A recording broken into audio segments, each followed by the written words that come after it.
Hello, my name is Dan Skipbound, and this is My Life, My Love 50 Years in Film Part 2, where I run down my favorite films of my entire life. And it's going to culminate with my 50th birthday, which is in January, which is about 10 months away. So I'm taking these 10 years apart, 10 years apart, and I'm running them down with friends of mine who kind of grew up or lived in that era and who kind of experienced that era with me in a way. So my last one, obviously, I did with my buddy Sandy Robinson, and this one I'm doing with another buddy of mine. His name is Jeremy Adams, who is a big aficionado of the 1980s. Of course, we're going to go into the 90s a little bit. But Jeremy, welcome to My Life, My Love, 50 Years in Film, Part 2. Well, thanks for having me. I'm excited to be here. I know you get to talk about movies that you love. But yeah, I'm glad to chime in. Yeah, it's like you're hitting 50 and I'm hitting 44 this year. So this is a good range of years for me.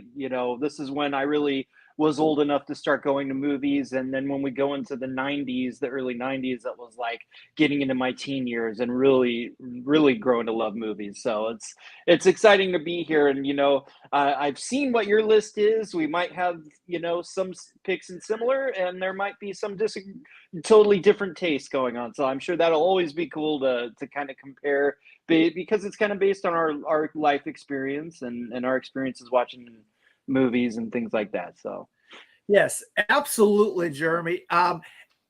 Look, I'm going to always share my list with the guests because I want them to know that I picked, but I don't want to know what they pick in case they pick something different than me. And it's kind of fun to have these conversations. So let's get into it. 1984. This is, a big year for me. What a big year, because we kind of, my mom and dad would like kind of drop us off at the theater at 10. I'm only 10 now, but I had an older sister, and we get to see a film that I'll never forget the rest of my life, and it's still going to be one of my favorite films of all time. And we're getting in the 80s, we have this kind of the pop culture renaissance in the 80s that we really haven't had since in a lot of ways, and that's what makes kind of the 80s stand out in a lot of ways. And with my choices, and with this choice, 1984. Ghostbusters. You had Dan Aykroyd, Bill Murray, Harold Ramis, Sigourney Weaver.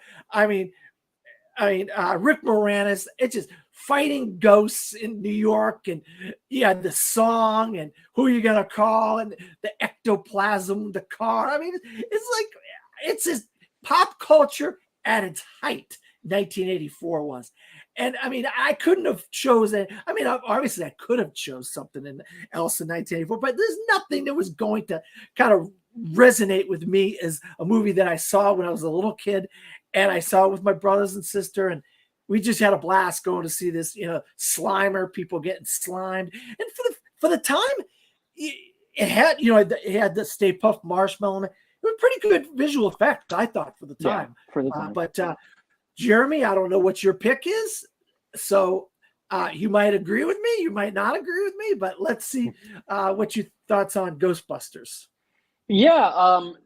So I was 5 years old in 1984, and this is the year for me. This is when I really remember going to movies, and a lot of the big movies that came out that year, my parents took me in, and absolutely Ghostbusters was one of them. I actually think I saw that twice. I kind of have a memory of like going with my dad, and then maybe I went with my mom and someone else, and yeah. And I was 5, so I didn't quite understand all of it, but I was old enough to have a general idea what Saturday Night Live was. Like my parents loved the show and stuff. So, and of course, just the fun with the ghosts and everything. And yeah, it was one of the cool movies I saw that year. And it's obviously, as the VHS era of the 80s, kicked in, that was one of the movies that you would just rent over and over and over. And yeah, it's still such a fun movie. It's a movie that really shouldn't have worked. Like, the last big special effects comedy before that was probably 1941, the Steven Spielberg movie, which is not a movie that didn't really work that well. When you take like Saturday Night Live actors and throw a bunch of visual effects at it, it can really go bad. But somehow they just had the right tone and knew exactly how to do that movie in a way. And even though it was a really like troubled production, like they had a really long script that they had to cut a lot out of, and there were all these changes they had to make and visual effects, fights and stuff as it was going on. But somehow Ivan Reitman turned that into something that I think still really works to today. And it's funny you were saying like the '80s was like a pop cult. That was a pop culture moment that we haven't really had again. And it's like we're constantly trying to recreate it. Like, how many times are they going to remake Ghostbusters? It's like, that's how like incendiary the '80s were. Yeah, that was great. So what was it, Ghostbusters your pick? So, like I told you, there are a few movies where we have the same one, and unfortunately, Ghostbusters is not one of them. I have my number one pick for each year, and then I have I have my top five just to kind of share quickly. And Ghostbusters didn't make the top five, but that's not an insult because '84 is like such a key year for me, and there's just so many movies I love that year. But the one that for me is the great film of '84. It wasn't one that I saw in the theater. I was definitely too young, but not too long after, I remember my parents were watching it on VHS. Probably a little too young for it, but I was captivated by it even before I could understand it.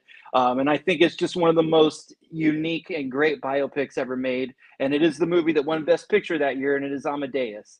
And this movie has like just been a kind of a defining movie for me in my life. Like just taking like historical care people and stories and then just spinning it into this like crazy almost like suspense sort of like murder plot and making it this great story about religion and faith and where does this spark of genius come from and what responsibilities do people have. It's just those themes have really resonated with me through the years. So I will say it's my number one of the year in the original cut, and unfortunately it's hard to get the original cut now because most streaming services and even like DVD releases have the director's cut, and I don't like the director's cut as much.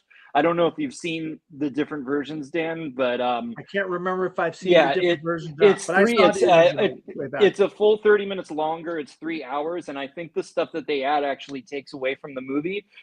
For example, there's a scene where Salieri basically Harvey Weinstein's Mozart's wife.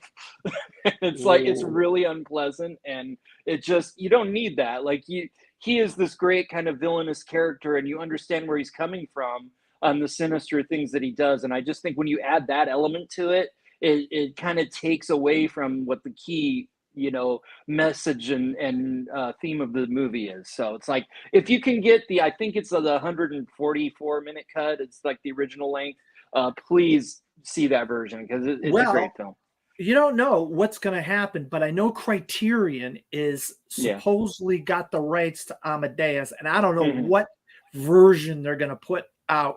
Usually they put out the best version. When Criterion gets a hold of something, I hope so, because the problem is the directors, they're like, this is the version I want, and sometimes I don't agree. So it's like, I don't think that and this is a great director too. Milos, one of my favorite. Yeah, and he had some great films in the '80s, some really underrated movies in the '80s too. So, but yeah, if I could just real quick run down my other ones, because any one of these could have been my pick, but a movie that just it's a defining movie for my life and still to this day is The Karate Kid. Of course, that was '84. Another one. I know we probably did. This is like as great as Ghostbusters is. This is my Ghostbusters. It's Gremlins. When I saw that movie in the theater, I was like nothing I could have thought of before. And then I think the best comedy from the year. This is Spinal Tap. That easily could have been one that I picked. And then of course you can't talk about 1984 without talking about James Cameron's The Terminator. So those are like any one of those I could have picked, but Amadeus is just the movie that means the most to me. Yeah, and I've obviously and Sandy, there were some years where I just couldn't pick one. This is one of the years I narrowed it down to one, but easily I could have taken Gremlins or Amadeus and added to it too. Well, to think about being the age that you were, because you were what, 11, 12? 10 in 1984. 10, yeah, being 10 and seeing Ghostbusters in the theater That must have been awesome. So I Yeah, totally get that.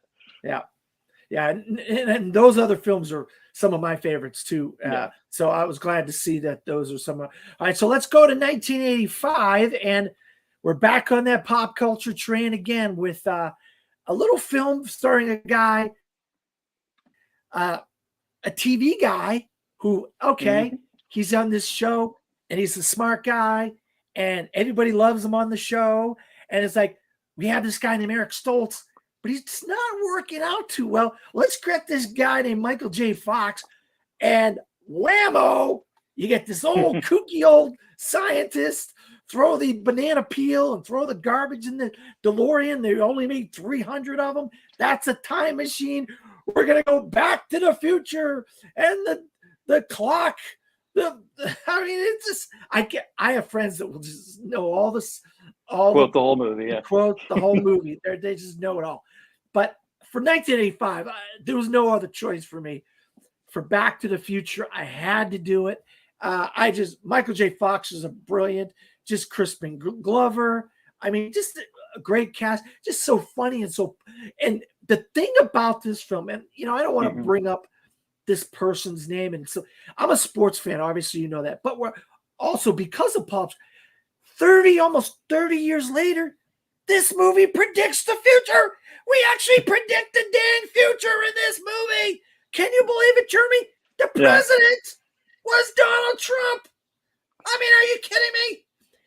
I And think you're the Cubs actually won talking the World about two. Series.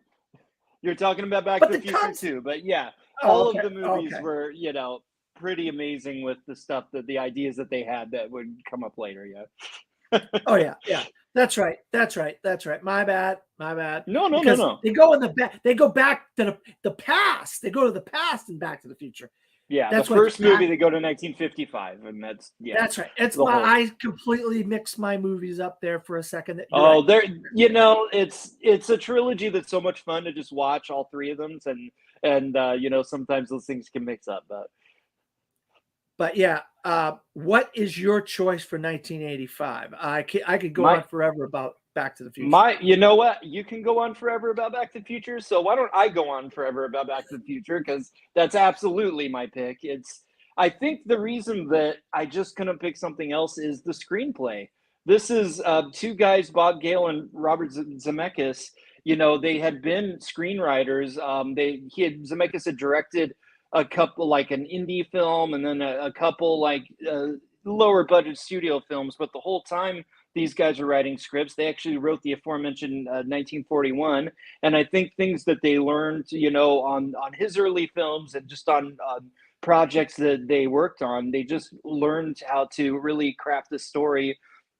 And just with the 80s, there was just kind of this, let's make a popcorn Cracker Jack story that just everything that you set up gets paid off. It's like everything's really tight. It's not kind of like these loose, more rambling movies that you had in the 70s. It was more like they're reaching back to like the 30s and the 40s with like the really tightly screwball comedies, and even like the gangster movies where everything was like really tightly done, and they were not these looser movies that we got. So I just think that they hit on something with the screenplay, and it was awesome that they got to do it because Zemeckis had just had a hit with Romancing the Stone. So it was like, we're gonna do this. They got Steven Spielberg to produce it, but not everyone believed in it. They thought it was kind of weird. Is this thing gonna take off? But I just think why this movie is great, and I think maybe even stands apart from the sequels, is it's also a great teen movie. And this was the year that we got John Hughes and just a lot of that, and the fact that Marty McFly goes and gets to meet and get to know his parents as teenagers, it's so cool. And amidst all the screwball stuff with Doc Brown and the sci-fi elements of the movie and all that fun stuff, it's a really heartfelt movie about teenagers and about how you don't think that your parents were ever teenagers. You just think they're the people that they present themselves to you as, and then you realize no, they were going through all the same stuff you were going through, and they're just people like you, and it's cool for both the parent and the kids to kind of remember that thing. And that's I think what is at the core of that, the first movie, that really is so special, and that I think makes it just, a made it so good that it launched a franchise, but it just makes it stand the test of time. And I don't have a lot of like comedies. I might have a couple a few that have a comedy stand out like that, and just be such a long-standing loved movie is amazing. Yeah, no, I absolutely agree. I'm glad that you have that love to Back to the Future just like I do Of course. when I was a kid. So let's move on to 1986. Can I just get a Oh, few yeah, more, because I love all yeah, these go ahead. years. So I Yeah, just got to throw out another. If I wasn't going to go with the obvious, another great film from '85. And it's so amazing that this guy was making films in the '80s, as Akira Kurosawa's Ron. If you haven't seen this film, it is basically an adaptation of King Lear. It is just one of the most visually stunning movies you'll ever see. Um, yeah, I have maybe even pictures. over Back to the Future. Like in 1985, the movie I would have picked is Pee-wee's Big Adventure. That is still just a really close movie to my heart, and I think it's still great. I mentioned John Hughes. You have to mention The Breakfast Club when you're talking about '85. Just a legendary teen film. And then I haven't had a chance to mention Spielberg yet, but I'll throw out The Color Purple. I think that's one of the best movies from that year too. Yeah, All right. that I think we're going to get a remake of that because they do in a Broadway play, and I think Yeah, the the Broadway play is. musical is great. Yeah, I could totally see them doing that. Yeah, I have a feeling they're going to remake that. They just turn all the good plays into movies, so I think we're going to get it. Yeah. Let's go to 1986, and Jeremy, I have the need for speed. Uh, I mean, are you kidding me?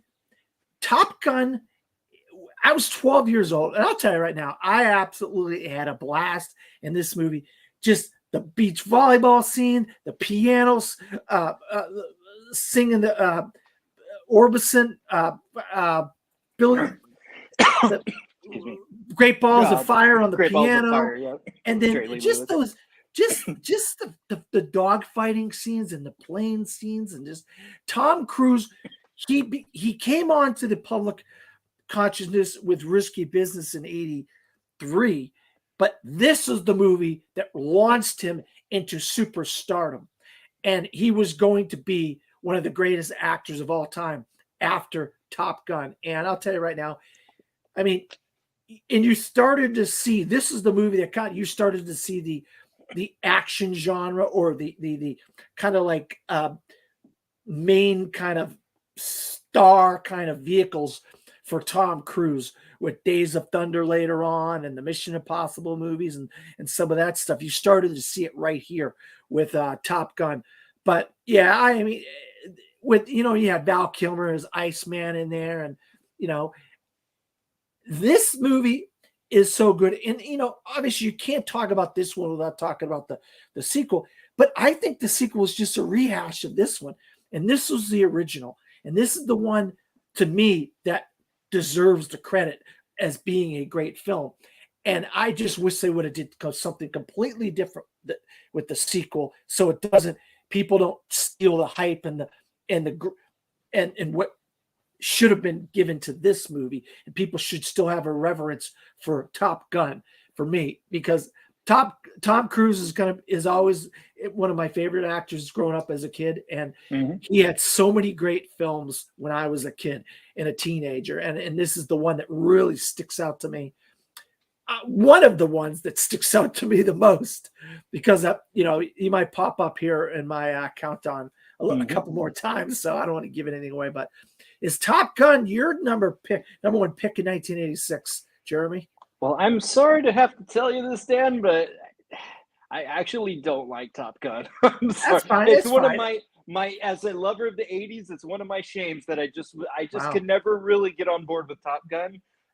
There are things about it that I acknowledge are iconic. All the elements that you said, the stuff that Tony Scott did as a director with the dogfights and everything, and just that brash persona that Tom Cruise brought to the screen that you really got in full force in that movie. And then the same year in The Color of Money, I think that's when that Tom Cruise persona was just really emerging. I never bought into the love story in it. I never really liked him, the Kelly McGillis the whole part of the movie, and I just feel like there's just a corniness to the movie that just holds it back a little bit. So it doesn't. I was young. I mean, I was only 7 when it came out, so maybe I wasn't quite at the right age to have that experience that I know a lot of young men like you and someone like John Roca actually like joined the military because of Top Gun. Like I know it was a really important movie for a lot of people. I never had that experience with it. And I just real quickly have to say I have a completely different viewpoint in Top Gun Maverick. I actually love Top Gun Maverick, and I think it has all of the things that I felt was missing in Top Gun. I felt that the camaraderie between the pilots was a little less like corny and canned than it was in the original. I felt the love story worked a lot more and actually said something about Tom Cruise like as kind of a persona. And I think that obviously the flying scenes are so amazingly done, you know, practically with cameras in the planes and stuff, really even like one-upping the great stuff they did back in the 80s. So I love Top Gun Maverick, even though I'm not a huge Top Gun fan, but I get where you're coming from with it. It is like all of these, like The Force Awakens is just the original Star Wars, and all of these movies, they're kind of like retelling the stories again. I just think that Top Gun Maverick did it in a way that had something new to say and something new to offer. All right. What else? What you got some other ones real quick? Oh well, I mean, so my number one of the year is not Top Gun. It is another action movie from a really great stylish director like Tony Scott with an iconic lead performer, and it is James Cameron's Aliens.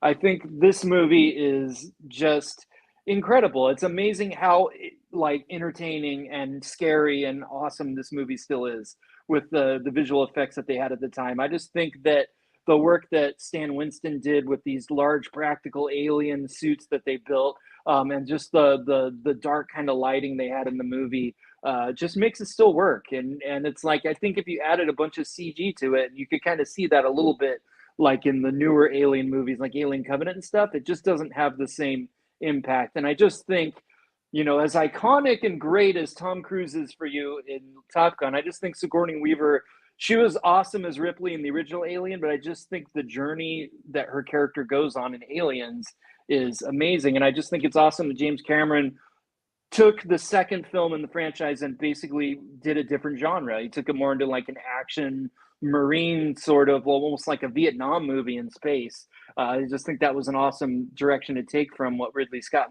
did in the original film.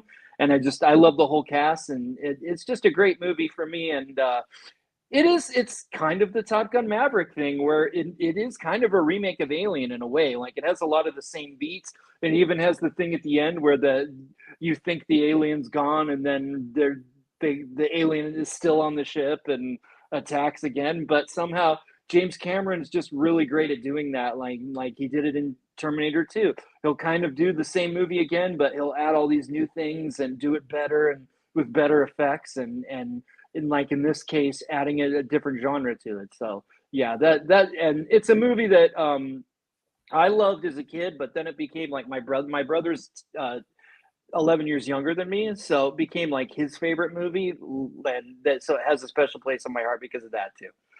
Yeah, well, I mean, I told Sandy this because Sandy picked Alien over Apocalypse Now, which was my number one of 1979, and now I think that's my 1 and 2 that year, so that's pretty good.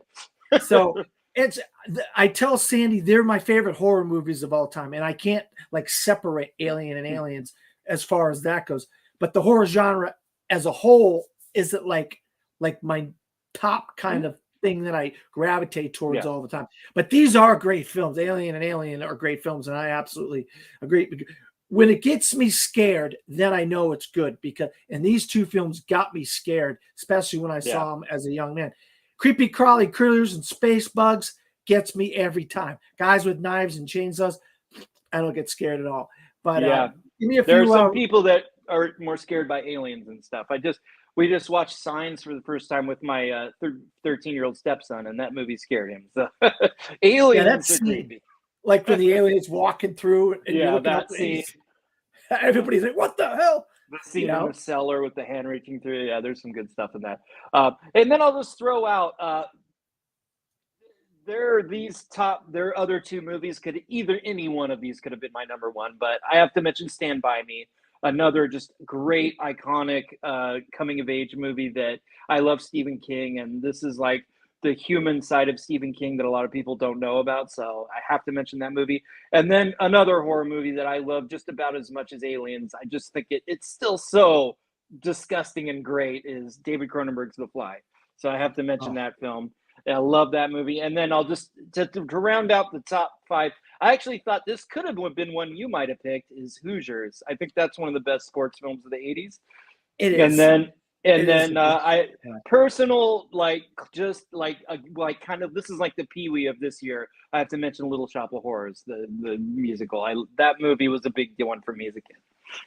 Yeah, I look, like I said, I could have picked two for every year, and yeah, of course. Now, and a friend of mine recommended that I do two for every year, and if I did two, it definitely probably would have been Hoosiers. I love Great Hoosiers. I mean, I watched Hoosiers so many times. That movie is just so good to me. And you know what, Dan? I love you guys. Yeah. I mean, Gene Hackman. Oh my God, so Dennis good. Hopper. Dennis Hopper, unbelievable. But all right, so let's move on to 1987, and this time I actually do have two picks because I couldn't narrow it down to one. I like what you did here. And but look, I was strategic in my picks for each year in a way. Mm-hmm. But I will tell you, Sandy convinced me to do a second pick in one of my years. I didn't originally have a second pick in 1982, and Sandy he convinced me, and I said, hell with it. I'm adding a second pick. So on my article and on all the things I'm going to post when I post it all, I do have a second pick for 1982. But I had to do two for this year because, first of all, I know I didn't pick Terminator for 84, but you can't just pick one Schwarzenegger film. You got to go with the two iconic action movies of the year that are equal to me. And so I went with RoboCop with Peter Weller as this cop who dies, and they bring him back to life as this police officer in like kind of a post-apocalyptic Detroit, which if you kind of look at Detroit now, it kind of looks like what it looked like in RoboCop, to be honest. Just ask Eminem. Yeah. And then, Kurtwood Smith is the villain of all people. If you know him from that 70s show, he's not a comedian in this. He's kind of a nasty character in this. But corporate America taking over. And so you had this cop who's a social robot. Commentary. Yeah, social commentary. And then a movie, I mean, I don't have time to bleed, Jeremy. I don't have time to bleed. A guy that, if I could have voted for this guy for president, I would have. But he ended up being just the governor of Minnesota, and that's Jesse the Body Ventura. But he's not. You got Carl Weathers, and you got the man Arnold Schwarzenegger.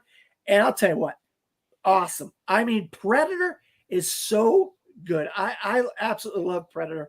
And so I had to go with the double in 1987 because you couldn't just pick RoboCop and not pick Predator, or Predator not. So I had to go with the double. So what was your pick in 1987? Well, those aren't my number one. So those aren't my picks, but I do absolutely have RoboCop in my top five. I just think that's one of the defining movies of the 80s in terms of being this big, over-the-top, super violent action movie that also has something to say. But when you really look at it, in a lot of ways, RoboCop's kind of a comedy. Like, it's a satirical comedy in a lot of ways that gets very violent. And it's just such a cool mix of things. Paul Verhoeven, he went on a run there where he made just some really awesome movies. Speaking of Arnold, in a few years he would do Total Recall and stuff. So it was like, that's definitely my top five. But for my pick, I just don't think there are very many movies that have something for everybody. Like, you can watch it with your wife will like it. You can watch it with the kids. You can watch it with the teenagers that want a little bit of action and stuff. And just one of those few movies that I just think, and it's still great today, and it still is entertaining for everybody, is Rob Reiner's The Princess Bride. That's absolutely my number one in 87. I remember seeing this on VHS, like at my uncle's house, and like all in the family. It's like one of those things where you have like 10 different family members there, and everybody's kind of like not really paying attention and everything, and then all of a sudden we're while watching this movie, like no one even knew what it was really. It's just somebody rented it, and it was just like, oh my gosh, and it's like the whole family's captivated. And I just think it's a wonderful movie. It's based on a book by William Goldman, who wrote the script, and it's kind of like a deconstruction of like fantasy stories in a way. You have the great Peter Falk reading the book to young Fred Savage before the Wonder Years, and I just think those bookend scenes, particularly the final scene when Peter Falk talks to Fred Savage the last time, are so wonderful and emotional. And I just think that that kind of frames this is, we're not going to take this too seriously. Like there's like, you know, some 80s effects and some shabby sets and stuff, but you kind of take it all in the spirit that's intended, because it's a story, and it's kind of almost a goof on these kind of stories. But there is the real drama in there. What Mandy Patinkin's character and his, you know, the pain that he feels over his dad and getting the guy that got him, and then the love story between Wesley and Buttercup. You know, I still think it has power to it. And then just, you know, Rob Reiner being who he is, throwing in the Billy Crystal cameo, and so casting Wallace Shawn, which is just one of the most wild casting things that works so perfectly. I just think that movie is still tops, you know, for anyone. And I see people react to it on YouTube today, and they still just enjoy it just as much. You know what's funny is I don't ever remember seeing that as a kid. That's the weirdest thing. I came to that movie years later, and I really enjoyed it. That's you cool. know, that scene of, my name is Inigo Montoya, and you killed my father, prepare to die. Yeah. I mean, that's then Andre the Giant's in there. It's like, oh, he's so great. Yeah. You know, and it's like, why didn't I see this? Why did I not see this when I was a kid? You know? It actually wasn't a big hit. Like, it was one of those movies that kind of came and went in the theaters, and then just people discovered it over time. So that I could totally see that. Yeah. All right. So and then I'll just throw out real quick. I was so close to having my number one be, because this is one of the few movies I watch every year. It's Planes, Trains, and Automobiles. Oh yeah. The John Hughes film. That was really close. The Coen brothers were just starting to realize their greatness with their second film, Raising Arizona, which I still love that movie. RoboCop is another one. And then a movie that is so great and has so much to say still, that I don't think enough people know or have gone back and rewatched, is James L. Brooks' Broadcast News. I still think that movie is just fantastic. So those would be my other picks that year. Yeah, I did. I did a review, in memoriam review for William Hurt. William Hurt, yeah. Yeah, for Broadcast News. He was, oh God, is he great in that? But yeah, so that is 1987. 1988, you know, and the thing I want people to know that are going to be watching this, I could pick a lot of the Academy Award Best Picture winners, and I just, you know, I don't want to seem redundant. Oh, you're just picking the Academy Award Best Picture winners all the time. I'm not doing that all the time.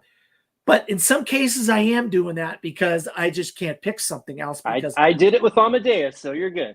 And so, I mean, a movie, once again, I'm going back to the well with Tom Cruise, and he's with one of my favorite actors of all time. And I know that's, God forbid I'm saying that right now, because people say, oh, how dare you say that? Shut up, people.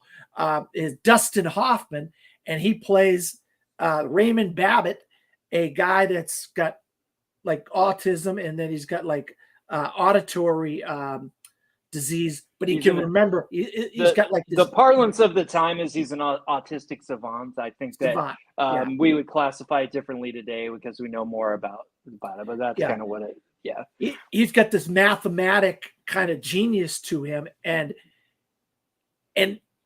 his brother, who ends up get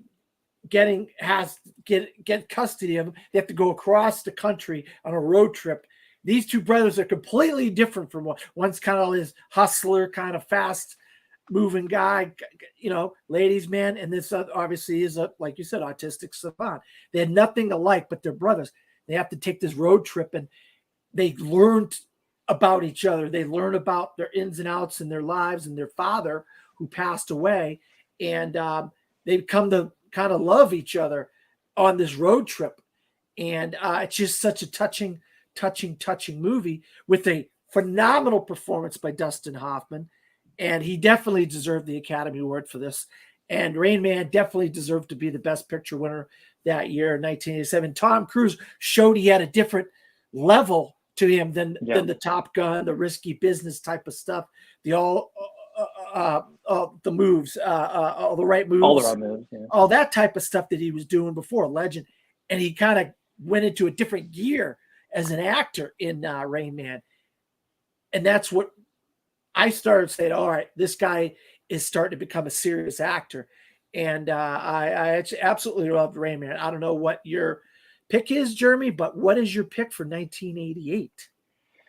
Well, you may know this about me, Dan, but I do have kind of a pretentious side where I go way occasionally from the popular, like, crackerjack entertainment that we all know to explore other things. So Rain Man isn't my pick, although it's absolutely my top five. I do love that movie.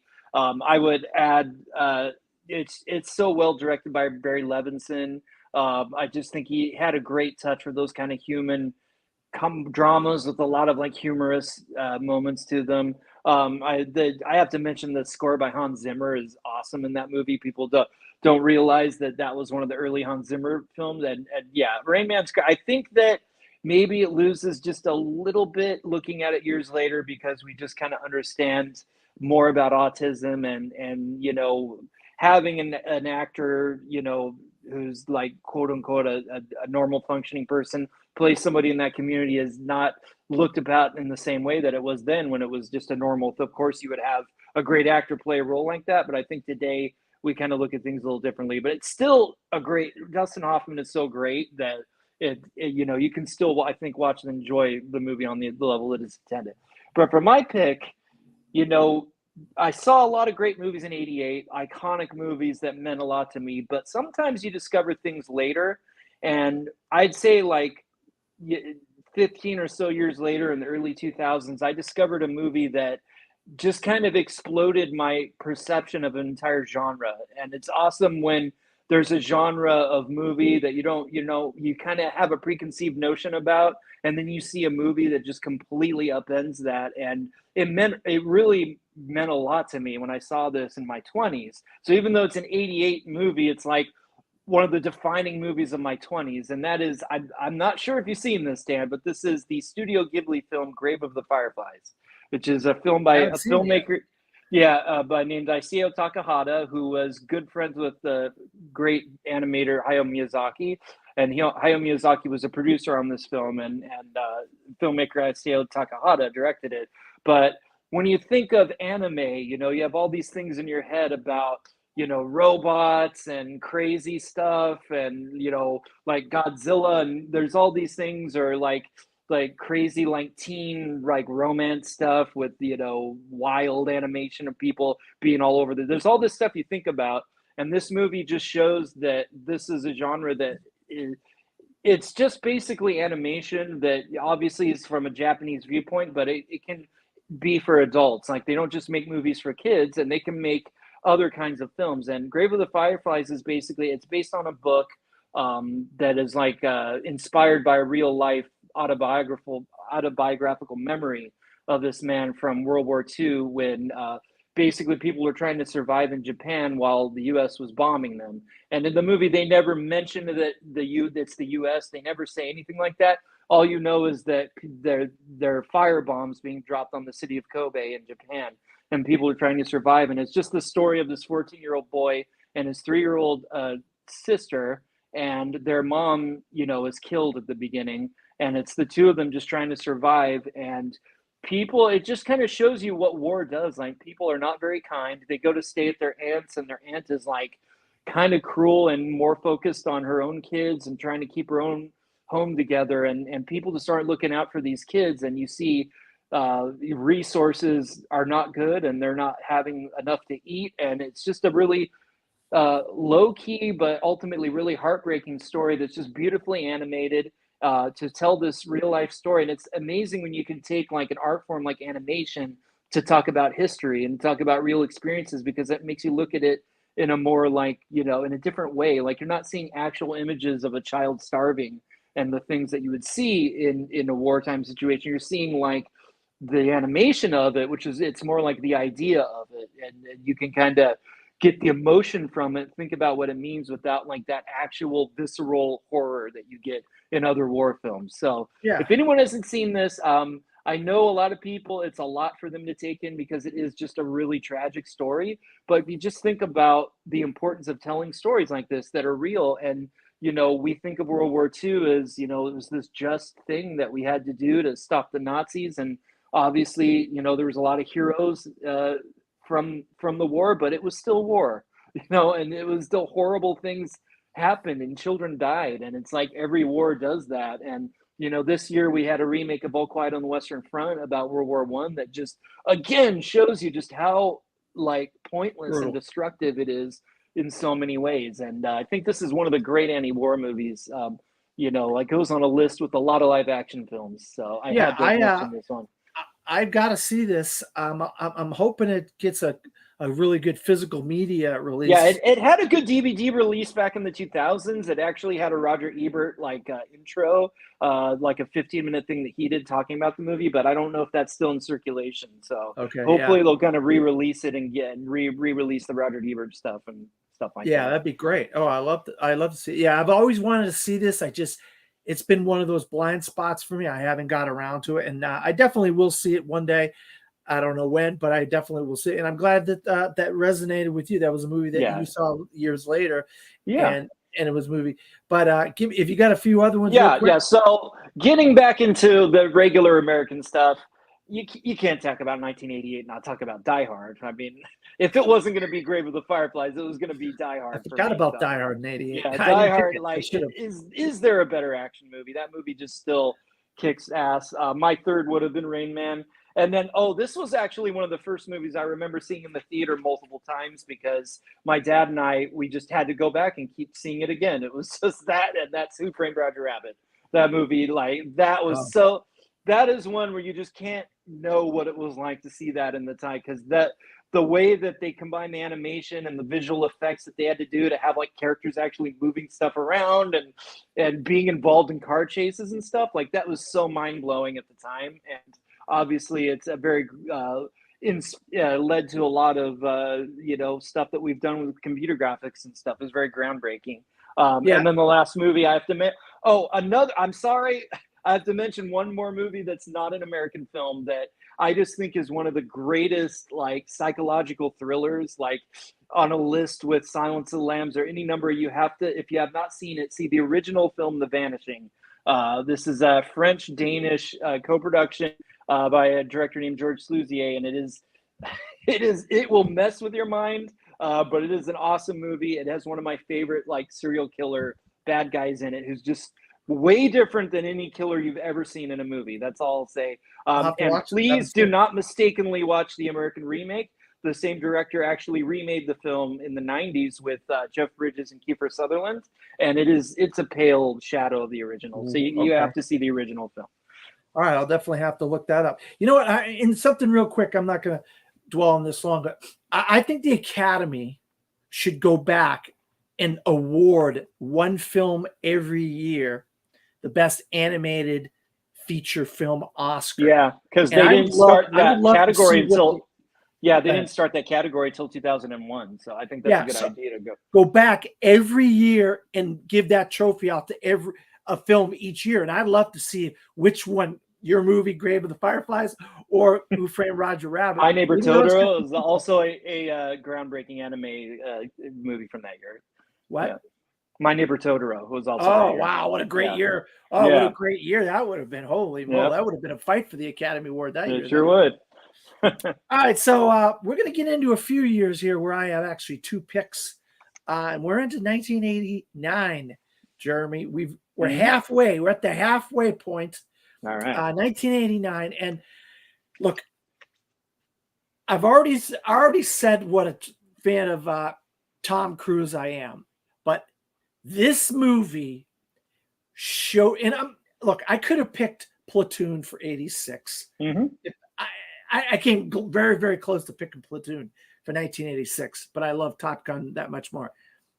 But I knew I could go back and I could pick a Oliver Stone movie for 1989, and that's what I did. And it's a combination of Tom Cruise and Oliver Stone together. And one of my favorite genres, war, and one of my favorite war genres, Vietnam. Yeah. And you cram it all together, and you got a phenomenal film called Born on the 4th of July. And Tom Cruise arguably gives the performance of his entire career. I don't think he's been better since or before this.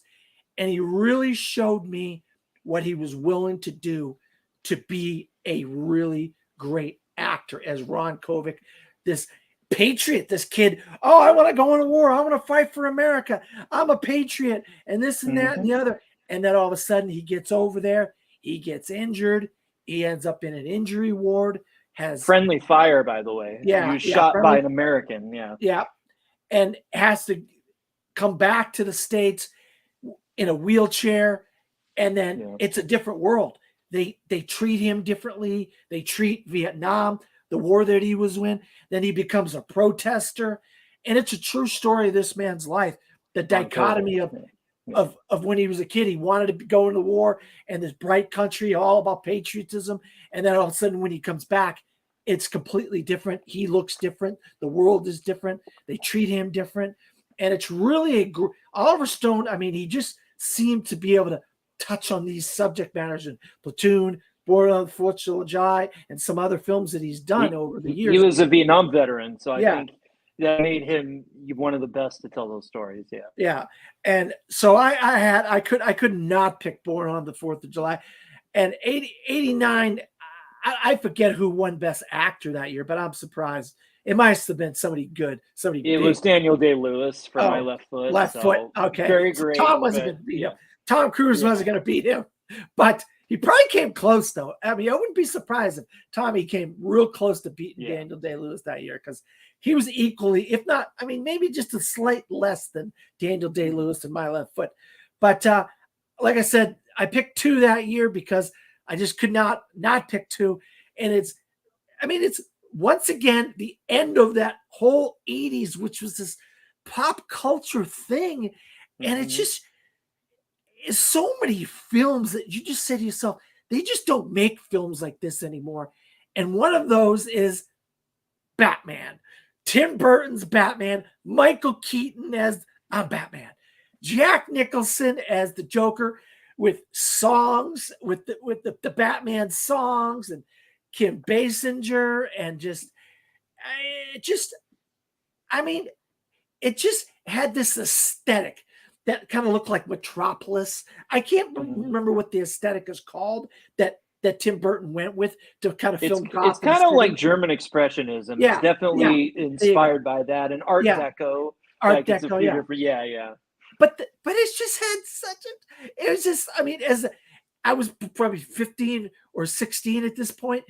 I mean, I was 10. I saw this movie. Yeah, of you and Top Gun, not Ghostbusters. I saw this movie so many times. I just couldn't get Jack Nicholson. I mean, was phenomenal. I mean, phenomenal as the Joker.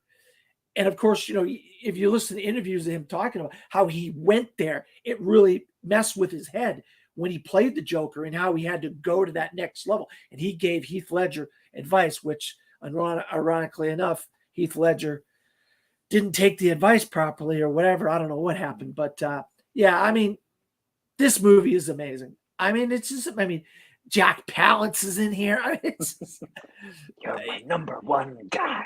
Yeah, I mean, just you got. I mean, so I couldn't just pick Born on the 4th of July. I had to pick the Batman. I mean, Batman, not the Batman. But yeah, and the score by Danny Elfman, which was he was the singer of this band called something Oingo Boingo, whatever. Yeah, Mystic Knights of the Oingo Boingo. Yeah. Yeah, and every so often he would cut the title down little by little. Yeah. But that score amazing, and the music by Prince was amazing. Yeah, it's an iconic film. So I don't know, were either of these your pick for 1989, Jeremy? Well, it turns out 89 is a great year because I have a great fondness for both those films, but neither of them would made my top five.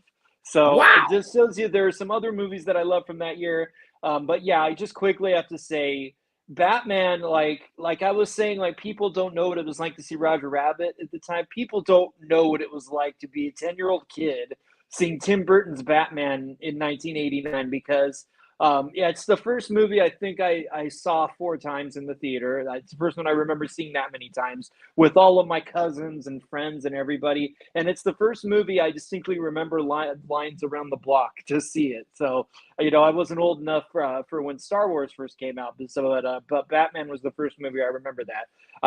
I don't think it 100% holds up today. I think there's some stuff with it. I think that Tim Burton there are better Tim Burton movies for me, but there's still so many things in it that are iconic. And, Jack Nicholson is just awesome in that movie. And Michael Keaton, I think, has some great moments that really key into the character of Batman in a way that, no one has quite the same way. He just had such a good take on it.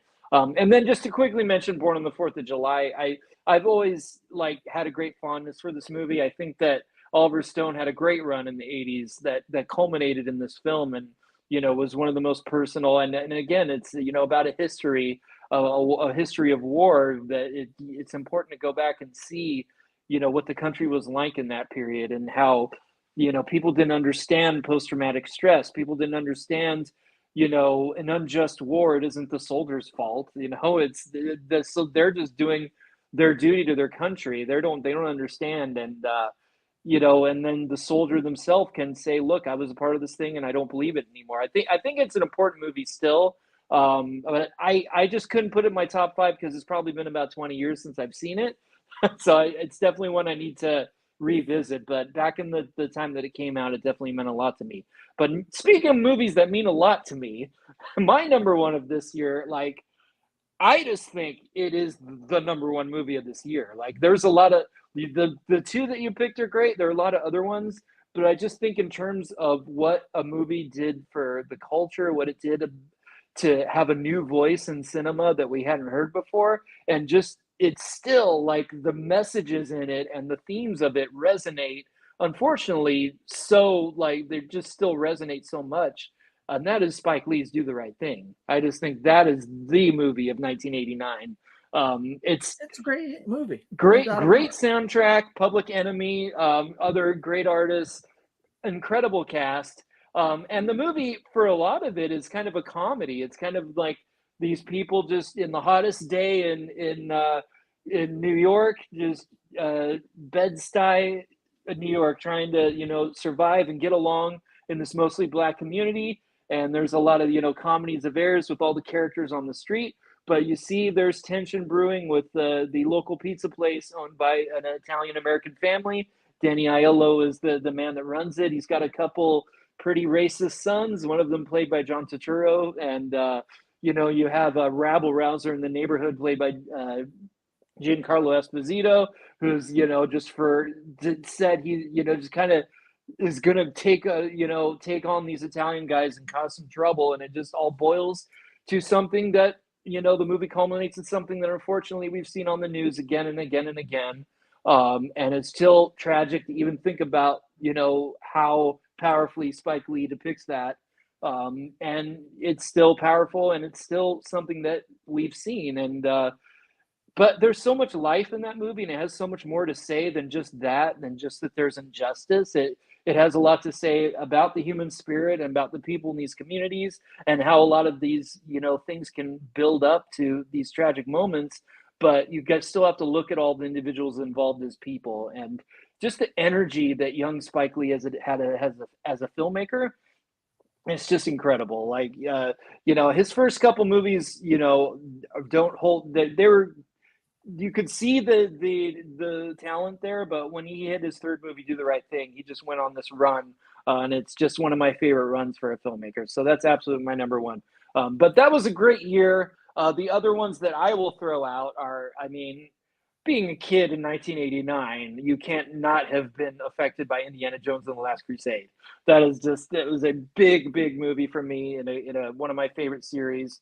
Um, uh, I thought this could have been your number one, Dan, and it was almost mine. But how can you not talk about The Great Field of Dreams? That movie is just it still means so, it's so powerful and emotional to people that have dads and people who love sports, and I just think that's still so great. And then two other genres that I think these are two of the best movies in their respective genres still.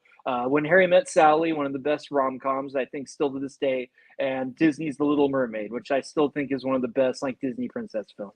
So those would have been my picks. But Batman and Born on the Fourth of July are great picks as well. It was a good year.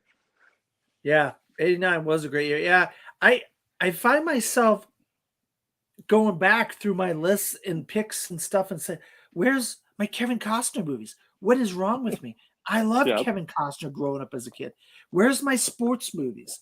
I had 2 sports movies in my first grouping, and I didn't have any in this grouping, which I'm like, what is going on with? What's my problem?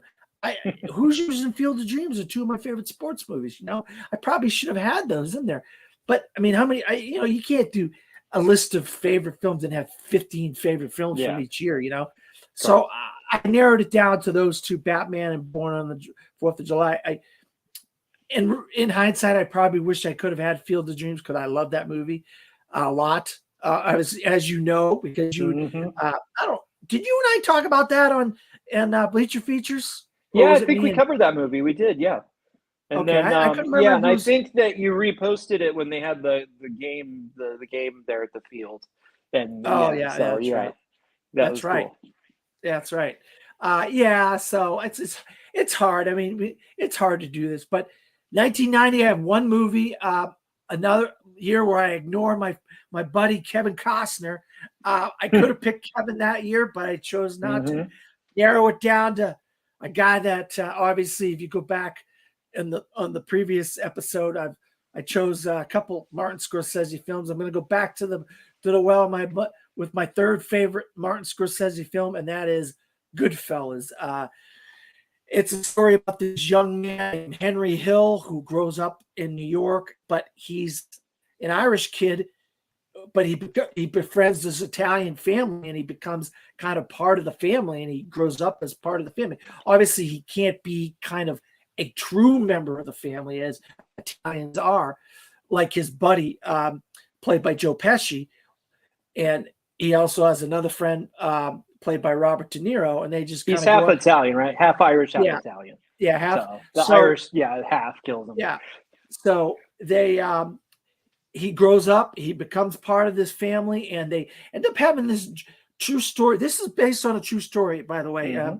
It's based on a book called Wise Guy. Nick Pileggi, called Wise Guy, but it's about the Lufthansa airliner heist where they robbed this airplane that had all this expensive stuff on it and whatever, and of course these guys become get on the high on the hog, and they go buy pink Cadillacs for their girlfriend, pink mink coats and this and that, but it is really about Henry Hill and what happens to him as a child, and then how he kind of realizes he's going down a bad path, and he kind of states evidence on his friends and his people that he grew up with.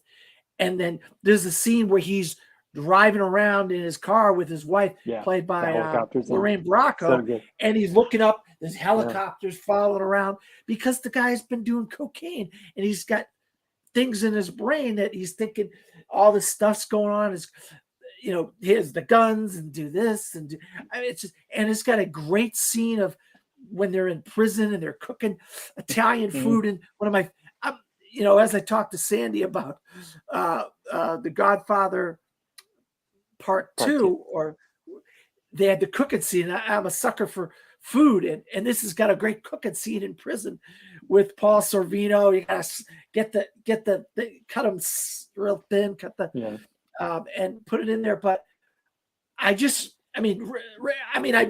Ray Liotta once again for Field of Dreams, but I could not ignore Ray Liotta for Goodfellas. The guy was incredible. The entire cast is incredible. And one of my favorite movie scenes of all time is the chanterelles over there. They have this song, the chanterelles over the this Yeah. when he first meets his wife Karen, and he takes her to the Yeah. Copacabana nightclub. They come in the back door, and you have this tracking scene throughout the Copacabana, and then it ends with the guy putting the table in there, and they sit there and they're watching this comedian. One of the greatest scenes in movie history, in my opinion. I don't care what Is anybody it says. Then He Kissed Me? I think that's the And then song. he kissed me from the Yeah. Chanterelles. Yeah. Great song. I don't care what anybody says. That is one of the greatest scenes in movie history. And so, Goodfellas, 1990. That's my pick. Jeremy, I wonder if you agree or disagree. My number one pick of 1990 is a good one. It is Goodfellas. We're on the same Yeah. page with this one. That It's funny, it wasn't my favorite movie back because I was still pretty young when it came out, and that movie is for like an 11 or 12-year-old is pretty disturbing.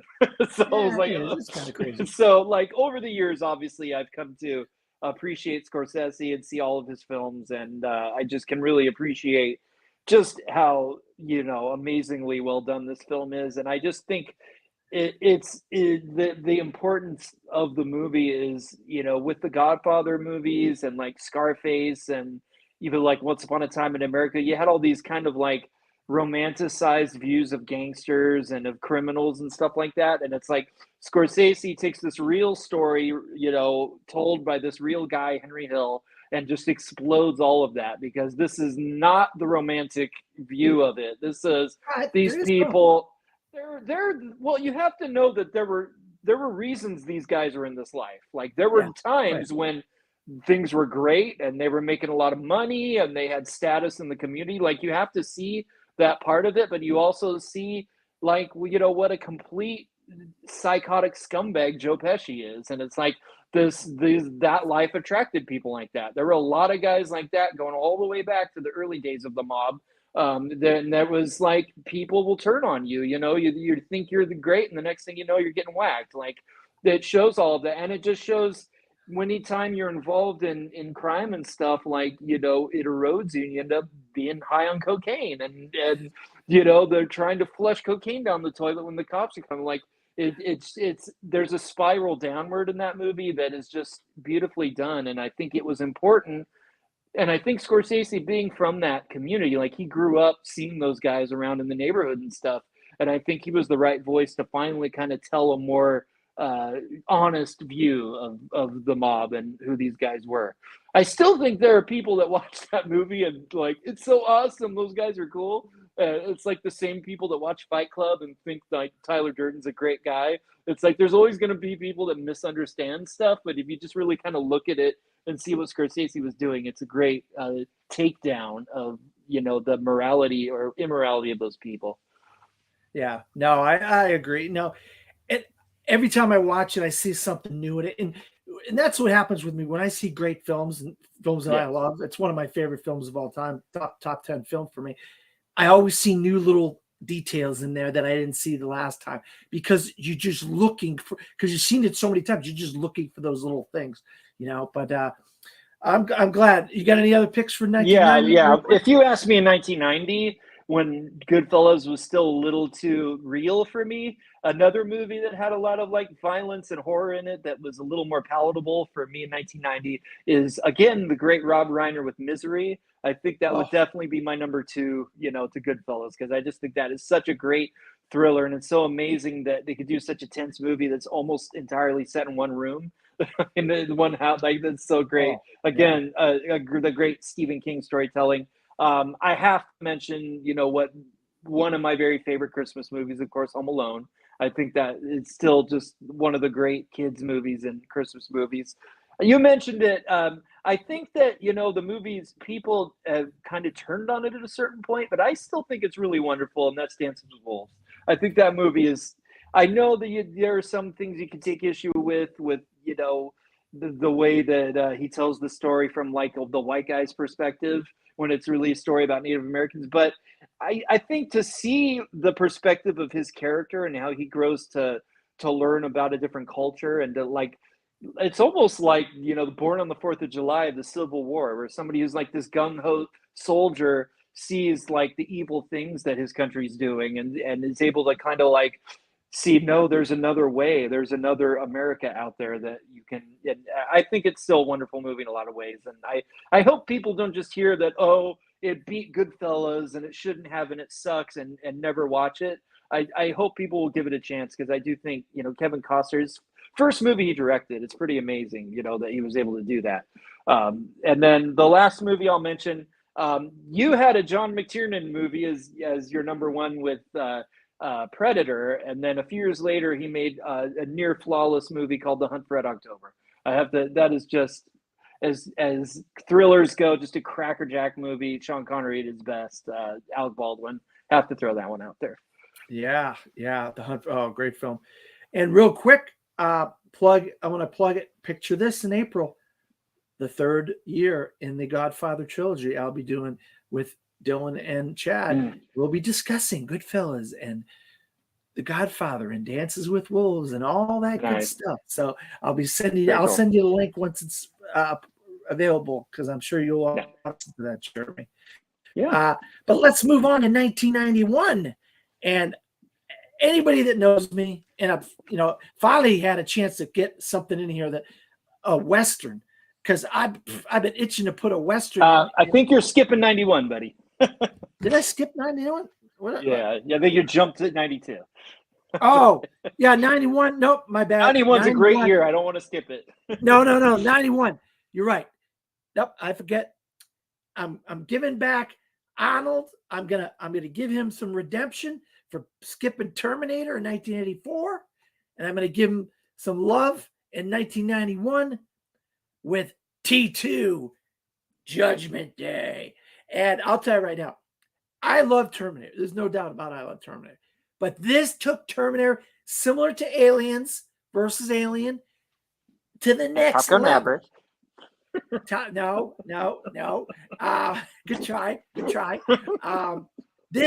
And they took technology from the Abyss, applied it here, and we're going to get into this conversation in a little while. Not yet, but you're saying to yourself, oh my God, look at this technology. Look at these visual effects. This is incredible. The liquid metal Terminator. I mean, the T-8000. And then, of course, you had more comedic stuff with Arnold in this. And, you introduced a younger John Connor with Edward Furlong. And, of course, you get, what's her name again? I don't know. The absolute badass version of Sarah Connor is Linda Hamilton. Linda Hamilton's bad. She's kick-ass in this. I mean, kick-ass in this. So I could not go without doing one of the Terminators, and I had to do it this year because this is my last shot at doing one of the great of the two Terminator films, and another Arnold Schwarzenegger film. I had to do this one. And so T2, James Cameron, at the height, he was great in Aliens. This is really when he starts becoming one of the great directors of all time. And I just love this movie. And then I have a second pick this year. And like I said before, I kind of went with the best picture winners in a few years, because you just can't not pick them because they're so great. And as a person who loves like investigative movies, like reporter kind of things, or FBI or police kind of thriller type of movies, I just ate this movie up, no pun intended. Clarice Starling, Jodie Foster, who I first saw when I saw her in Taxi Driver, and Alice Doesn't Live Here Anymore. She's an adult, and she's fantastic as this. She's got this Southern twang, and she's this, nobody wants to work with her, and she's kind of this girl, and she ends up going to the guy that nobody thought she would go to, and that's Hannibal Lecter for advice. And he likes to eat people with a little Chianti. And Anthony Hopkins is fantastic. This is the first thing that really puts him on the map for American audiences. He was a great actor in Britain for many years on the stage. He was in a lot of American movies, but this is the one that really launched into people's attention. Yeah, and I mean, this movie is just so good. It's a February movie. Usually that's where movies go to die. Not for Mhm. Silence of the Lambs, it didn't. And this movie was phenomenal. Won 5 Academy Awards: Best Picture, Best Director, Best Screenplay, Best Actress.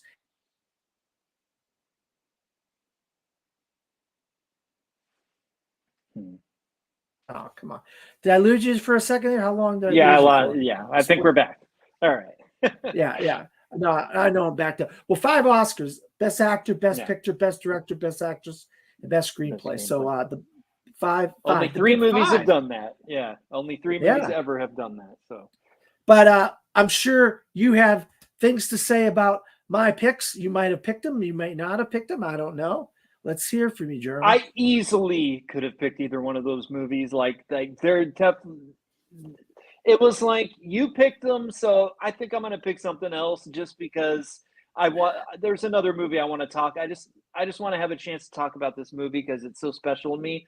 But I mean, either one, those two, any one of these three could have been my pick. Like it's almost like a tie because T2 and Silence of the Lambs are so incredible. I mean, T2. I was 12 when that movie came out. Come on, it was the most awesome, badass movie ever. It's still great today. And then Silence of the Lambs, like people kind of sleep on how groundbreaking that is because I think like CSI and all that stuff goes back to Silence of the Lambs. Like it launched the whole idea of behavior analysis of killers and we're gonna make a profile and try to catch because that's what that whole movie's about. They're trying to profile Buffalo Yeah, Bill and get a psychological profile. And that's like there's like 20 shows on now that are that. and Manhunter on Netflix, 2 seasons of Manhunter. We're never going to get the 3rd season. So No, not the name of it. What's the name of the show? You're thinking Manhunter is actually Silence of the Lambs movie. Dang it, I'm right, forgetting the name of the show you're talking about. The one oh, with great Jonathan show. Groff. Yeah, Yeah. great show though. Uh, Whatever. I oh mean, yeah, it'll come to me. That was a great show. Yeah. But no, I'm gonna go with the deeper cut. I'm gonna go with the movie that I think most people probably haven't seen, and I think everyone should because it's such a profound yet really funny and touching and awesome movie with one of the best actresses ever giving a really funny and charming performance in it. It is Albert Brooks's Defending Your Life. This is absolutely my personal favorite movie of this year. I actually saw it in the theater with my mom. She took me to see it, and it was like, well, like one of our best bonding moments. If you've never heard of this movie, this was like the third or fourth movie that Albert Brooks directed that he starred in. And basically, the premise is he's just like an everyday guy like in LA who he buys a car and he just like had a divorce and he's just this average Albert Brooks kind of neurotic character, and he's driving through, and then he has a car accident, and you realize he died, and all of a sudden he's in the afterlife in a place called Judgment City. Which, by the way, I just started a new trivia team, and our name is Judgment City because me and the other player love this movie. So oh, okay, cool. that's how inspirational this is. But yeah, so he's in a place called Judgment City, and the whole idea of the movie is instead of like some of the more traditional ideas we have of the afterlife, it's more like it's like you go to like a hotel, like a Vegas like place with a lot of hotels. There's like convention centers, and there's all these little rooms that have like little courtrooms in them. And basically, you have to go and you have to talk about how was your life, how did you live your life, and was it ruled by fear or did you live with courage and to the fullest of your potential? And if in this little court procedure you're not able to prove that you did, if you were ruled by fear, then you are basically sent to do it again, so you're reincarnated again. But if you are able to say no, I lived the best life that I could, then you go forward into this other plane of existence. And the people that like are the defending lawyers and the judges, they're all these people that have evolved into higher planes, and they have used like more of their minds and stuff than regular people from Earth do. And while Albert Brooks is there, he meets Meryl Streep, I kind of alluded to, who is this woman who obviously was like this courageous, awesome woman who lived a great life, and Albert Brooks was this neurotic guy. But the two of them connect, and somehow he's able to kind of find a better part of himself just by knowing this woman for these few days that they're there in the afterlife. And it's a really funny, there's some hysterical scenes, but it just has so much to say about, what could be waiting for us, what it all, like, what is the meaning of everything. And it's a great love story. So if you haven't seen this movie, seek it out. It's just not known enough. And, All right. everybody knows probably Albert Brooks as being the voice of Marlin and some other things at this point, but he was a great filmmaker. He had a run of some really good. Another one I could have mentioned from the 80s is Lost in America. He later, made some movies like The Muse and things that they're really just entertaining, good movies. And he's kind of like, we don't talk about Woody Allen too much now, but he kind of like had a Woody Allen vibe where he just was a really intelligent guy who had a comedic point of view in his films. And Okay. this is by far his best one, in my opinion. I'll definitely have to see it. I'm a big Then, Meryl Streep I'll fan. just throw out two more movies real quick. It's running, starting to run out of time. But of course, Silence of the Lambs and T2. But I have to mention Disney's Beauty and the Beast. This was an iconic movie at the time, one of the defining, Renaissance movies for Disney that kind of relaunched their animation after a fallow period. It was kind of the 1-2 punch of Little Mermaid and Beauty and the Beast.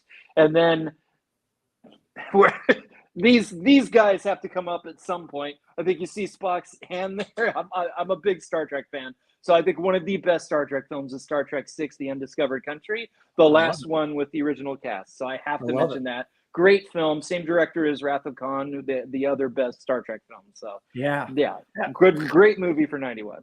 Absolutely, I love Star Trek VI: The Undiscovered Country. I could talk about that for days. That's Star Trek that we should have been having all those years with those movies, and half of them are good and half of them are bad.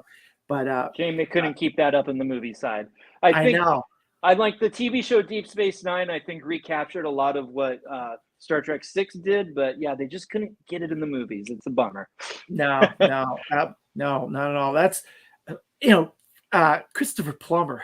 Great. What a villain. Like you said, Chang. General Chang.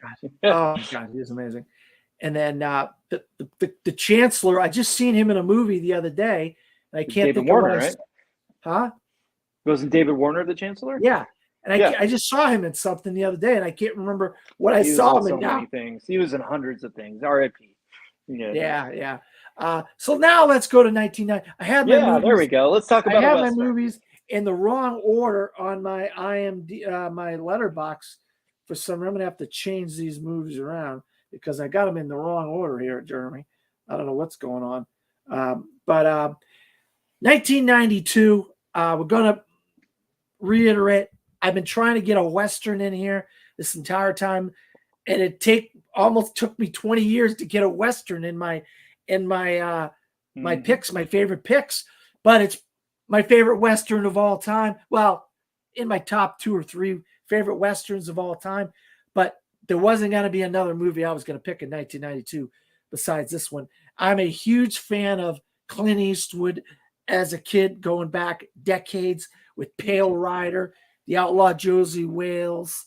My dad loved Clint, so I saw all those High movies. Plains Drifter.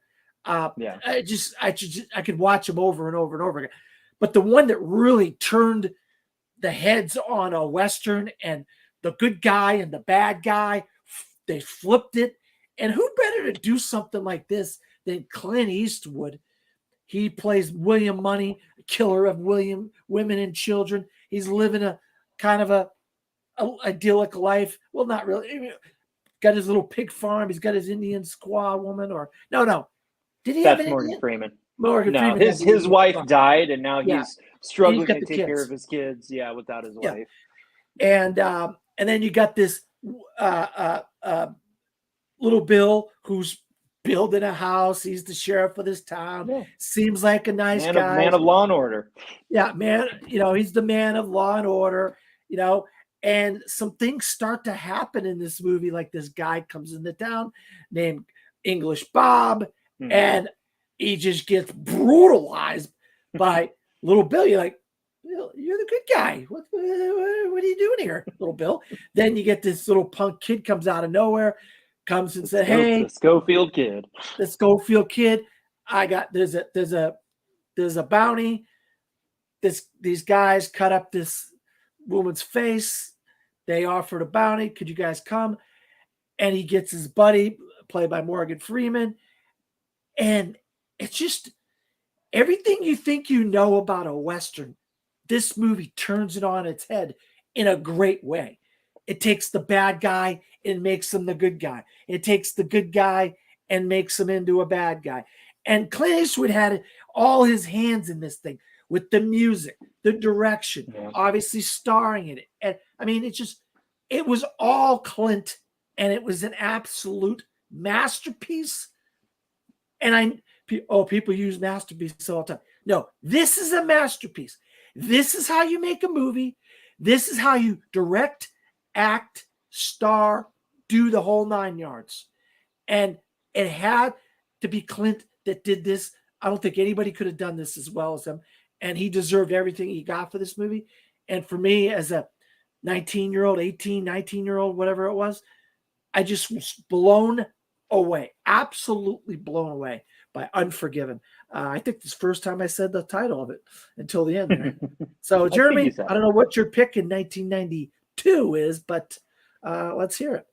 I was thinking, there were some great movies in 92. So I was like, what can I pick besides Unforgiven?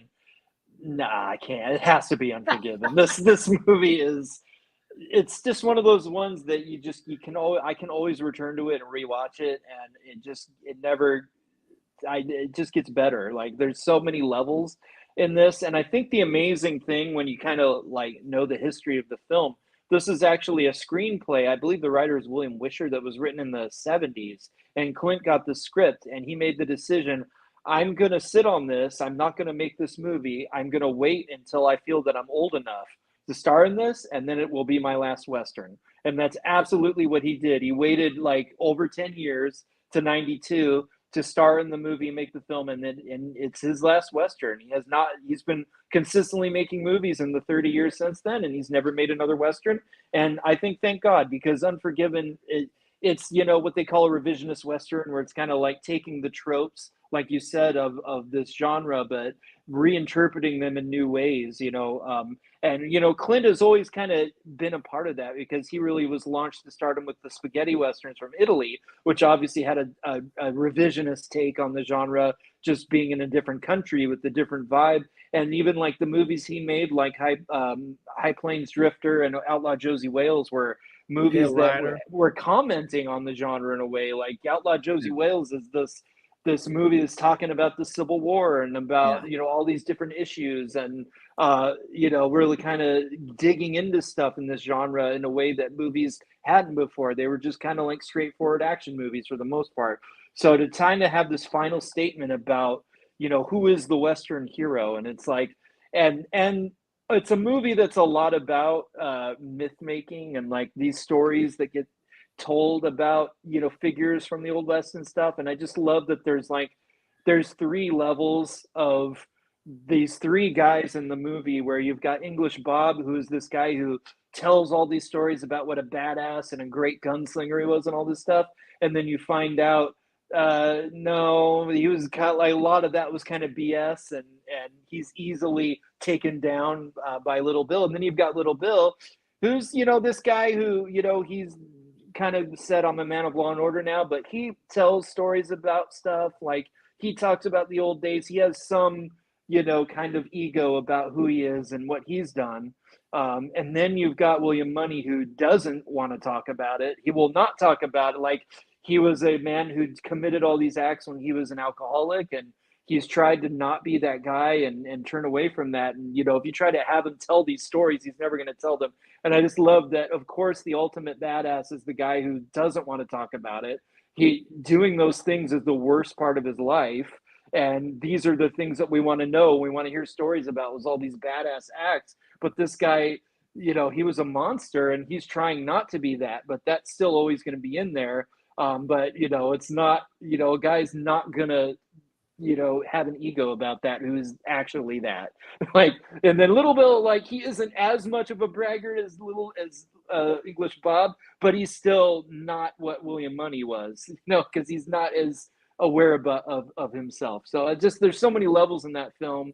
I just think what happens with the Morgan Freeman character is still so powerful. Like Clint is he doesn't like hit you over the head with stuff. He just does stuff in a subtle way that just has maximum emotional impact. And if you go back and watch some of the classic westerns, some of the John Wayne films, some of the earlier Clint Eastwood films, and then watch Unforgiven, it's just an awesome like putting a bow on all of it. And even though we've had some great westerns since then, I think that, there've been some awesome like indie westerns, like Assassination of Jesse James with the Carol Robert. There have been interesting things. I think in terms of like the classic, what we think of as a western, Unforgiven's like the final word on that, and I feel almost like it ended that kind of era in a way, and it's such a great movie. The one that I might have picked, I couldn't do it because I love Unforgiven, but this is such a great film though. I gave him the number one year, another year, so I didn't this year, but I easily could have gone with Malcolm X, Spike Lee's film.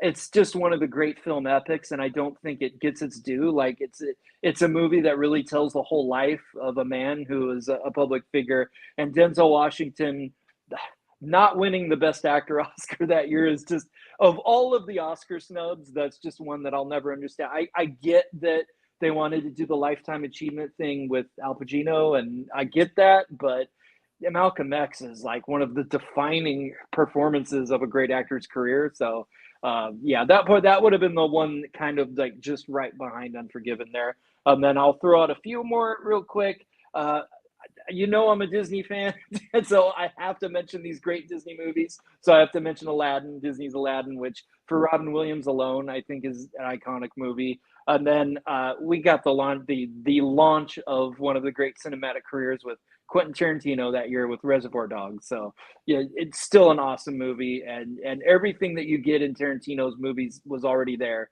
in his first film. He had all of it going on. So I have to mention that. And then I'm a big Rob Reiner fan. I love Rob Reiner, so I have to mention, and I, just as you do, I love Tom Cruise, so I have to mention A Few Good Men.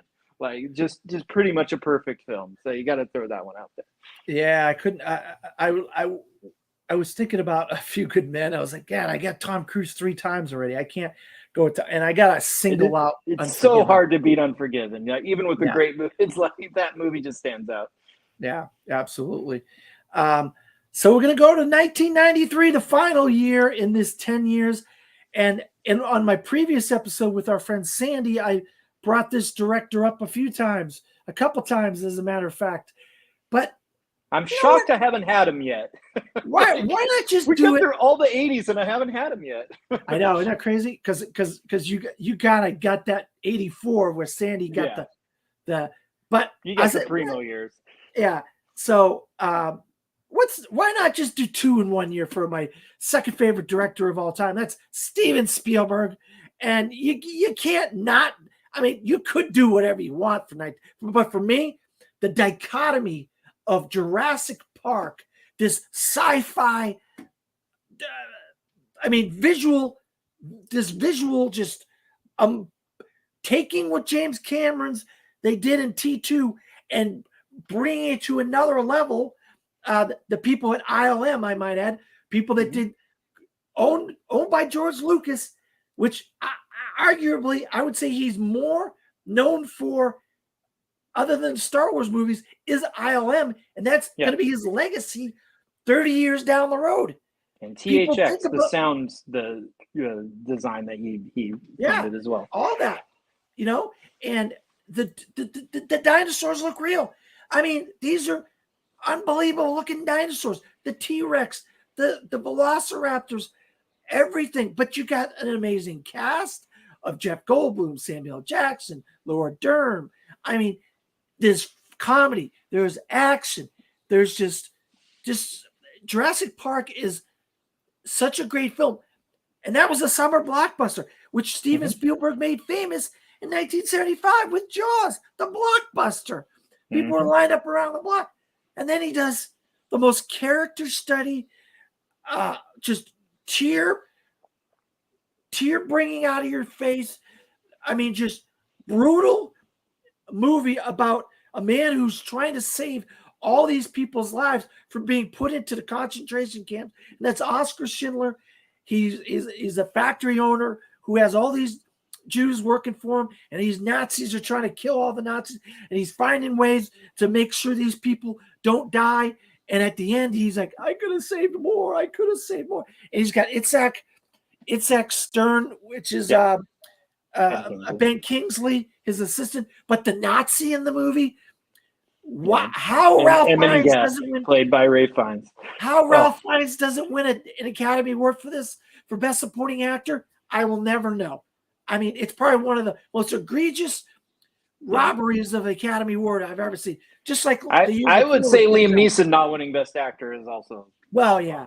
But that year, oh my God, the Best Actor race that year was incredible. I mean, incredible that year. Daniel Day-Lewis was in it. A couple other big name people were involved in Best Actor that year. But so you have the dichotomy of Jurassic Park and Schindler's List the same year. John Williams doing the score for Jurassic. I mean, it's just, an amazing year. I don't think there's been years where filmmakers put two movies out in the same year. But I mean, I would argue this is probably the greatest year of any one director's filmography in the history of film. Literally in the history of film, 1993 for Steven Spielberg is probably the tippity top of the toppity top with Schindler's List and Jurassic Park. If I had to have a number two, I would say maybe Hitchcock doing Dial M for Murder, Rear Window in the same year. But even that, I don't think is on the same level. Like, that's the closest I could come up with. Yeah. But Jeremy, I'm sure you got one of these. If not, one of these is your number one. I'm just unoriginal, and I'm just going to steal from you, Dan, and say these two movies together are my number one of the year. I'm a huge Spielberg fan. Like, I wasn't here for the early years, but the first movie I distinctly remember seeing in the theaters is E.T. So he's like been a part of my life as far as I've been watching movies. So and this was like to go and see Jurassic Park when it came out was, I think I saw that 5 times in the theater. I was 14 years old. It was the movie. Like it beat, the box office record that had been held by E.T. up to that point. Like, he beat himself. And it's kind of like what James Cameron would do later, like beating himself with his own movies as the number ones. But that was Spielberg, in that era. Like, he was the number one guy. But it was funny. I just had this today, was watching an interview that he did with Stephen Colbert. He just did like in the last week, like gearing up to the Oscars, talking about The Fabelmans. But he was asked, like, how did you do these two movies in the same year? And he's like, well, he'd had the book of Schindler's List for many years, and he didn't feel he was ready to make the film yet. And it was just something happened like that year. He just all of a sudden knew he had to make the movie that year. And they had to go to Poland and shoot it while it was still winter in Poland. And he didn't want to wait till the next year. So he basically called like his buddy, George Lucas, to come and finish up the post-production on Jurassic Park so that he could go to Poland and make Schindler's List, because he had just gotten the script from Steven Zalian that they'd had other writers on the project. They've been trying to get it done for years, but once he read that script, he was like, I got to do it now. I just can't wait. And it's just, I love the movie The Fabelmans, and I think that Schindler's List and The Fabelmans are the two like movies in Spielberg's career where it's like they're so personal, because he as a guy trying to make it in Hollywood in the 70s he wasn't really keyed into his heritage as a Jewish person. And it was something that he didn't really want to talk about or put in the forefront of his life. So it really, finally, came to a place in his life where he could tell a story about this horrible thing that happened to his people and his heritage, and really talk about this important moment where somebody tried to do something and at least save some lives. But you just see, this is something that it isn't that long ago, the Holocaust. And it's like, and it was something that a lot of different filmmakers and documentarians had tried to make films about that would reach people, but it was always kind of like it had a limited reach because it's just so overwhelming. But it took a filmmaker like Spielberg who had a personal stake in the material to really make a movie that people could go and see and not be overwhelmed and still be able to take in the film and the I just think it's one of the all-time great endings where you have the actual survivors walking up that hill to that monument and seeing the graves like to do that to almost like have a documentary break in the movie at the end there it just was so important. And then to finally actually tell his real story of his parents, this time in his life as he's an older man with the Fablemans. I think you look at those two movies and you see somebody who is so great at making movies like Jurassic Park and these great popcorn movies actually taking a risk and doing something that was very difficult for him and took him a lot of convincing to make these films. And I just think it shows what a wonderful filmmaker he is, other than just the popcorn guy. And as you can't get better than Jurassic Park in terms of just entertainment, but to know that he could make Schindler's List and The Fablemans and other films, Color Purple, too, it just shows you what an artist he is. And I don't know that other people like George Lucas or even maybe James Cameron could make movies like that. They could dig deep and tell a personal story and an important story, historical story, the way that he did. So yeah, that was a defining year for cinema and for Spielberg fans. So there wasn't anything else I could pick there. Yeah, and I'm a big fan of black and white films, and the black and white is just Yeah, incredible in this. But the one flash of color that they have yeah. is the little girl in the pink. It's just brutal. That's what you see. What happens to What a this little? powerful Oh way God! of portraying the horror, in a artistic visual way. Oh Instead of just showing you the carnage, there's like things that he does in that movie. It's not as graphic or as horrifying as I think people maybe think or remember. Like he's actually, very artistic in how he portrays things that are just unthinkable. yeah. So that I is. will just real quickly, Oh, okay. throw a few more movies in there just because it was a great year. I have to mention Groundhog Day. I think one of the great Bill Murray comedies, also very influential. There's so many time loop movies since then. One of my personal favorites, having been a child of people that were hippies in the 70s, Dazed and Confused. I don't think movies portray that era, any better than that one did. A movie also written by Steven Zalian, who wrote Schindler's List and just a perfect screenplay in the same year, Searching for Bobby Fischer. If you're into sports movies, this is one of the great ones. And then I think one of the great kind of British stories, even though it was written by a Japanese writer, but it's just one of the best like stories of British life, The Remains of the Day with Anthony Hopkins and Emma Thompson, just one of my favorites. Yeah, I love that film. Just got it on 4K actually Oh, last week. awesome. Yeah. So, well, I just want to say thank you to Jeremy for Thank you, running Dan. down This was fun. 1984 to 1993. I knew you were the man for this grouping of 10 years of my life. Jeremy, it was not a short video, but I mean, we both love movies so much. I knew we were going to pontificate a lot about the things that we love, and there's a reason why I had you on here. I knew you were going to share some things that maybe I should see, like Grave of the Fireflies and some other things, Defending Your Life. I've never seen that, So those are kinds of things. Now I'm going to go look for those films. I'm going to try to find them if I can, maybe buy a copy if it comes out on physical media or whatever. But this is part 2 of my life, my love, 50 years in films. I got 30 more years to go with some more friends. We're going to be talking about films that I love, but also films that they love. Because, yeah, it's about me, but it's also about my friends and how we share the love of film. So I can't just talk about films in 50 years and not share it with my friends, my buddies.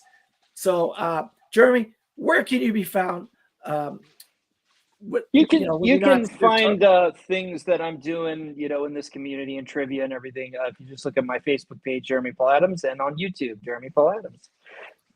And you could find me at Dan Skip Allen on Facebook, Twitter, Instagram, Pinterest, Letterboxd, or some variation of DP Skip Allen or From the Fourth Row or something like that on all my social medias. Also, I'm a film critic in Orlando, Florida, and I write for 2 websites, FromTheFourthRow.com and disappointmentmedia.com. And as I mentioned before, I'm going to be on, I'm on 2 episodes of Picture This, where we discuss 1972 and 1974, the Godfather years. And I still have one more episode left, 1990. So Picture This, you can't go wrong with that show. It's a great where we run down, we kind of have recontextualize the Oscar nominated films from each year with my friends Chad and Dylan. And so for Jeremy and myself, this is part 2 of my life, my love, 50 years in film.